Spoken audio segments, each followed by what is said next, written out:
శ్రీపాద గొడవపడి ప్రకారం మాది రాజధాని మధ్యలో ఉంటుంది కదా అని అట్లా ఇట్లా అన్యమనస్కంగా అర్ధమనస్కంగా తలూపాం మేము. అమరావతి గురించి ఎవరు మాట్లాడరాదా? 1,00,000 కోట్ల రూపాయలు మీరు కొన్ని వార్త వస్తుంది, కొన్ని సిండికేట్లకే పోతా ఉన్నాయని, సిండికేట్లకే కాంట్రాక్టులు పోతున్నాయని. సో డబల్ ట్రిపుల్గా రేట్లు. బయట 20 కోట్లకి నేషనల్ హైవేలో 4 లైన్ రోడ్డు వేస్తూ ఉంటే మీ దగ్గర 50, 60, 70 కోట్ల వరకు అని వార్తలు వింటూ ఉన్నాం.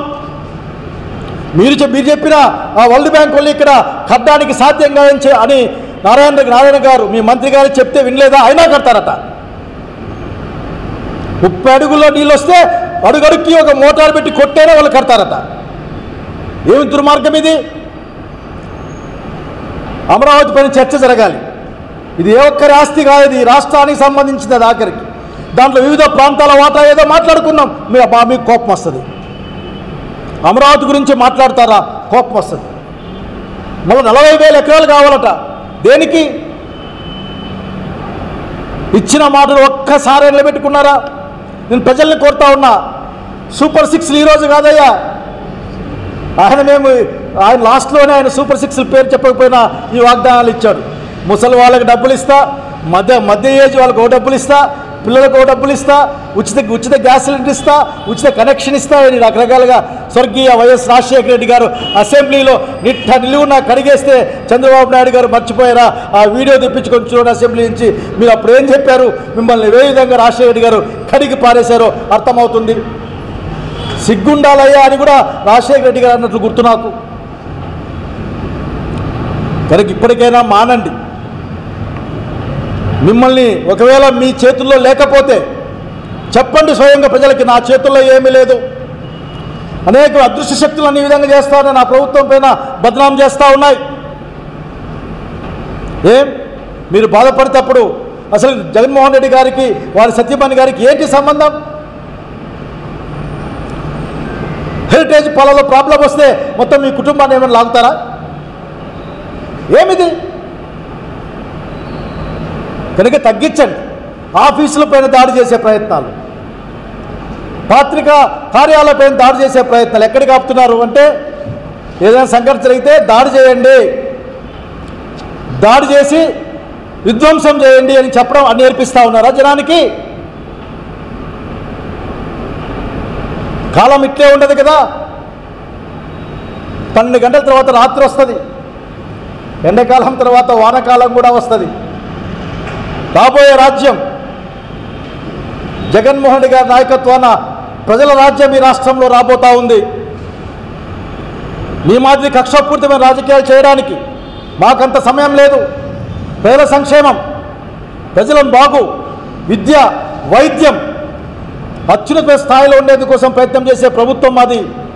ప్రత్యక్షంగా డబ్బుల్ని ఇచ్చి ఆ కుటుంబాలను ఆదుకొని వాళ్ళ యొక్క కొనుగోలు శక్తి పెంచి తద్వారా రాష్ట్రం యొక్క భవిష్యత్తును, రాష్ట్రం యొక్క ఆర్థిక శక్తిని పెంచే కార్యక్రమం అది. దళితుల బిడ్డలు కూడా హార్వర్డ్ యూనివర్సిటీలో పోయి చదువుకునే అవకాశం. ఇవన్నీ లేదే. దృష్టి పెట్టడం ఆ వైపున 15 మెడికల్ కాలేజీలని మీ కంటికి ఆనదు, మీ సోయ ఆనదు. మీకు ఆ సోయ లేదు మీ దగ్గర. ఆఖరికి జగన్మోహన్ రెడ్డి ఈ కార్యక్రమం ఎందుకు చేశాడు నాకు ఇప్పుడు అర్థమవుతుంది. పొద్దున్నే జనాలతో టీ బంకుల దగ్గర మాట్లాడుతూ నాకు అర్థమైంది. 4వ తారీఖున ఈ రాష్ట్రం మొత్తం కంపించిపోయింది. జగన్మోహన్ రెడ్డి గారి పేరు మీద అన్ని నియోజకవర్గాల్లో వేలాది మంది ప్రజలు చంద్రబాబు నాయుడు వెన్నుపోడుతారుడు, మామకే కాదు ప్రజలకు కూడా అని నినదించారు. భూమి పిక్కటిల్లింది ఆ రోజున. దాన్ని చూసి భయపడే ఈ రోజున ఈ అకృత్యాలన్నీ దీన్ని పెంచే ప్రయత్నం అని ప్రజలు మాట్లాడుకుంటున్నారు. కాబట్టి మీ దగ్గర చాలా సర్వే టీములు ఉంటాయి కదా, పంపించండి వాటిని, వాళ్ళు చెప్తారు మీకు. ఇప్పటికైనా ఒక నిమిషం ఆగి ఆలోచించమని కోరుతా ఉన్నా. ఎంత అవమానకరంగా ఉంటుంది. అమిత్ షా గారు, బహుశా అమిత్ షా గారే అనుకుంటాను, ఆంధ్రప్రదేశ్లో క్రైమ్ రేట్ పెరుగుతూ ఉంది అని చెప్పినట్లు గుర్తు, ప్రకటించినట్లు గుర్తు నాకు. ఆ లెక్కల్ని మర్చిపోయినా 1,00,000 కోట్ల రాజధాని కట్టేటప్పుడు క్రైమ్ రేట్ తగ్గాలి కదా. అంత ఉలికులికి పడుతూ ఉన్నారు. ఒక ఎయిడ్స్ పైన ఒక కమిటీ, లెజిస్లేటివ్ కమిటీ ఉండేది, దాని చైర్మన్ నేను మీరు కూడా అప్పుడు ఉన్నారు శాసనసభలో. ఆ రోజు మనం మాట్లాడుకున్నాం ఎట్లా తగ్గించుకోవాలా అని. ఆదర్శంగా సజ్జయ్య రాజశేఖర రెడ్డి గారు ముందుకొచ్చి తను ఎయిడ్స్ టెస్ట్ చేయించుకున్నారు ఆ రోజు అసెంబ్లీలో. రికార్డు తెప్పించుకోండి. ఈనాటికి కూడా ఇప్పుడు లెక్కలు తీసే ఆఖరికి ఆంధ్రప్రదేశ్ రాష్ట్రమే 1-2 ప్లేసుల్లో మారుతూ వస్తూ ఉంది. కర్ణాటక లేకుంటే ఆంధ్ర కర్ణాటక మారుతూ ఉంది. 1,00,00,000 కోట్ల రూపాయల రాజధాని కట్టుకొని పరిపాలన చేసే మన ప్రభుత్వాలు వాళ్ళ గురించి ఆలోచించాల్సిన అవసరం ఉందా లేదా సంగతి మీరు ఆలోచించాలా. తిండికి లేక ఈ రోజు కూడా పిల్లల స్కూళ్ళకు పంపలేక ఆస్తులు అమ్ముకొని అప్పులు చేసుకొని ఆత్మహత్య చేసుకున్న 2 విషయాలు నిన్న నేను చూసి, నాకు దూరం కూడా కాదు, 2 రోజుల్లో 2 ప్రాణం కోల్పోతే నేను చూశాను, పేపర్లో చూశాను. అది కదా. కనుక మీ ఆలోచన ఈ విధంగా ఉండాలి. మీ ఆలోచన ఈ విధంగా ఉంటే ప్రజాస్వామ్యబద్ధంగా ఉంటుంది. కాకపోతే మీరు చాలా చెడ్డ విద్యను నేర్పిస్తారు మా అందరికీ బలవంతంగా నేర్చుకునే పరిస్థితి. పాపం ఇష్టం లేకపోయినా సరే. కాబట్టి ఇప్పటికైనా సరే మీ డైవర్షన్ పాలిటిక్స్ మానేసేయండి. రేణుకా చౌదరి లాంటి వాళ్ళు నోరు కొద్ది కంట్రోల్లో పెట్టుకుంటే వాళ్ళకి మంచిది, సమాజానికి మంచిది, అందరికీ మంచిది. ఇష్ట ప్రకారం మాట్లాడడానికి, ఎవరి యొక్క మెప్పు కోసమో మాట్లాడడానికి, ఎవరితో లాలూచిపడి మాట్లాడడానికి కాదు. ఇక్కడ ఏం మాట్లాడుతున్నామన్నా సోయ ఉండాలి ఎవరికైనా కానీ. తప్పైతే తప్పనాలి, ఒప్పైతే ఒప్పనాలి. కాబట్టి అనంతపురం జిల్లాలో నేను స్పష్టంగా చెప్పదలుచుకున్నా, ఏమి ఆఖరికి ఇక్కడ దళితులకి, మైనారిటీలకి, లేకపోతే పేదలకి ఏమాత్రం హక్కులు లేవు ఈ జిల్లాలో. 2 సంవత్సరాలుగా ఒక దళిత బాలిక పైన ఒక ఊర్లో నిరంతరం అకృత్యాలు చేస్తూ ఉంటే, ఆ అమ్మాయిని వాడుతూ ఉంటే, ఆ అమ్మాయి భయంతో, ఇప్పటికే అమ్మాయి 9వ క్లాస్ అయితే 2 ఏళ్ల కింద ఎంత ఉంటుంది, వార్త నాది కాదు, అది ఈనాడు పేపర్ది. చిన్న అమ్మాయి ఇప్పటికి కూడా పూర్తి నిందితులు దొరకరు. ఏదో దానం ఇచ్చినట్లు మాట్లాడితే మేము చూసుకుంటాం, అన్నీ ఏర్పాటు చేస్తాం. ఏం చూస్తారు, ఏం ఏర్పాటు చేస్తారు, ఎవరెవరు ఎక్కడెక్కడ దాక్కున్నారో ఆ మాత్రం తీసుకుని రాలేరా. కొమ్మినేని శ్రీనివాసరావు గారిని అనుకున్న తక్షణం తెచ్చిపెట్టారు కదా. ఇక్కడ ఒక 5 రోజుల కింద మిస్ అయిపోతే, అమ్మ నాయన వచ్చి మాట్లాడిపోతే, స్టేషన్లో కంప్లైంట్ ఇచ్చిపోతే, చివరికి శవం కుళ్ళిన తర్వాత కూడా మనకు అర్థం కాకుండా పోయిన పరిస్థితిని గమనించమని కోరుతా ఉన్నా. అసలు ఈ యొక్క దౌర్భాగ్యమైన సామాజిక స్థితిని ఛేదించాల్సిన, బద్దలు కొట్టాల్సిన అవసరం ఉంది. ఖచ్చితంగా వైఎస్ఆర్సీపీ ప్రజా సంఘాలతో కలిసి ఈ ప్రజాస్వామ్యబద్ధమైన వాతావరణాన్ని కాపాడడం కోసం, అందరి హక్కులను కాపాడడం కోసం కృషి చేసి తెలియజేసుకుంటున్నాం. అవసరమైంది నిజంగానే ఆ 7 గుర్రాల పల్లెకి కూడా పోయి రావాల్సిన అవసరం ఉంది అందరం కూడా అనే విషయాన్ని ప్రజానీకాన్ని విజ్ఞప్తి చేస్తూ, డైవర్షన్ పాలిటిక్స్ మానేయండి. ధైర్యం ఉంటే ప్రజలకు ఏం చేసినాం, ప్రజల సంక్షేమానికి ఏం చేస్తాం, ఇంత అప్పులు తెచ్చినాం, 1,30,000 కోట్లు 1,40,000 కోట్లు దేనికి ఖర్చు పెట్టాం అనే విషయం చెప్పండి. అట్లాగే మీరు కొన్న హెలికాప్టర్ ఖర్చు ఎంతో చెప్పండి, మీరు కొన్న బండ్ల ఖర్చు ఎంతో చెప్పండి. మీ ఖర్చు వెరసి, మీ ఖర్చు ఏదో సింగపూర్ ఖర్చు ఎంత, ఢిల్లీ ఖర్చు ఎంత చెప్పాల్సిన అవసరం ఉంది. ఇక్కడ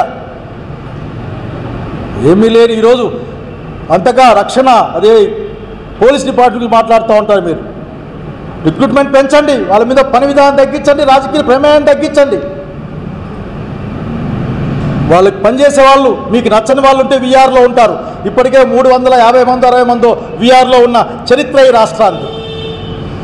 కనుక చంద్రబాబు నాయుడు గారు నిజంగా మీకు ఇది తెలియకపోతే నాకు తెలియదని ప్రకటించండి, మిగతాది ప్రజలు చూసుకుంటారు. మీకు తెలిసింటే మాత్రం దీనికంతా సమాధానం మీరే చెప్పాల్సి ఉంటుంది.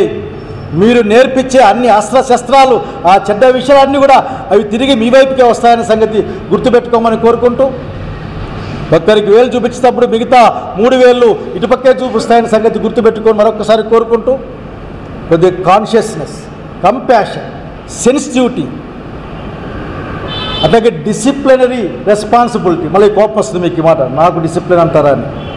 ఆ డిసిప్లినరీ రెస్పాన్సిబిలిటీ మీరు చూపించండి. ఆంధ్రప్రదేశ్ ప్రజల గౌరవాన్ని పెంచండి, వాళ్ళ జీవన ప్రమాణాలని పెంచండి, ఈ రాష్ట్రాన్ని అభివృద్ధి పథంలోకి తీసుకెళ్ళండి. చివరిగా చిన్నదైన ఒక మాట, మా ఇంట్లో మా అమ్మ అంటాను, ఏమంటే ఇదేం గవర్నమెంట్ రా ఇది, సారాయి అమ్మినది కూడా, సారాయి అమ్మేదాన్ని కూడా పెద్దగా చెప్పుకుంటా ఉంది.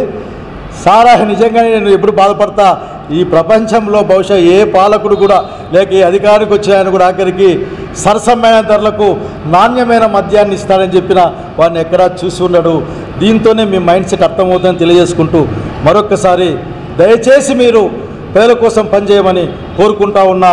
ఎవరికైనా ఒక్కటే ఒక్క మాట, ఎవరి ప్రయోజనం కోసమో ఎవరి మెప్పుదల కోసమో ఇష్ట ప్రకారం మాట్లాడితే మంచిది కాదు. చరిత్ర ప్రతి ఒక్కరిని కూడా జడ్జి చేస్తున్న విషయాన్ని గుర్తుపెట్టుకొని కోరుకుంటా ఉన్నాను. నమస్కారం.